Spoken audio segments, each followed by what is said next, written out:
পঞ্চায়েত যেমন কাজ করছে করুক, গ্রামসভা যেমন কাজ করছে করুক, জেলা পরিষদ যেমন কাজ করছে করুক, মিউনিসিপ্যালিটি যেমন করছে করুক, কিন্তু এটা আমরা পশ্চিমবঙ্গ সরকার আমার পাড়ায় আমার সমাধান এই প্রোগ্রামটা করছি।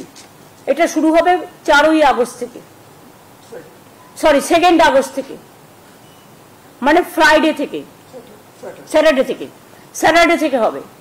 মানে এই শনিবার তো হবে না, 27 জুলাই, নো, নেক্সট পরের শনিবার থেকে।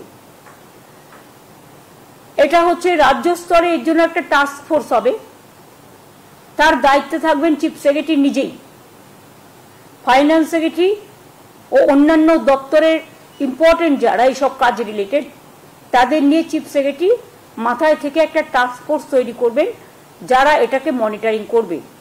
আর সেম টাস্ক ফোর্স ডিস্ট্রিক্ট লেভেলেও সিএস তৈরি করে দেবেন, সেখানে যারা মনিটরিং করবে, এবং পুলিশ তো সাথে নিশ্চয়ই থাকবে, কারণ ল অ্যান্ড অর্ডার তো তাদের দেখতে হয়। আমরা এই জন্যই প্রোগ্রামটা করছি যে ছোট সমস্যাও কিন্তু অনেক সময়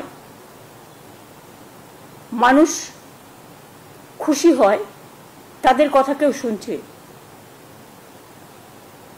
তাদের পাড়াটাকে কেউ মাথায় রেখেছে, তাদের গ্রামটাকে কেউ মাথায় রেখেছে।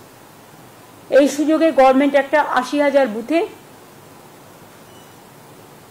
পৌঁছে যাওয়ার চেষ্টা করবে। 2 মাস টাইম দেওয়া হচ্ছে, মাঝে পুজোর সময়টার জন্য 15 দিন ছুটি থাকবে, সেই 15 দিনটা আমরা পরের দিকে বাড়িয়ে দেবো, কিন্তু আমরা বুথটাকে কমপ্লিট করব। এই প্রোগ্রামটার জন্যই ওপর থেকে নয়, নিচ থেকে মানুষের কথা শোনা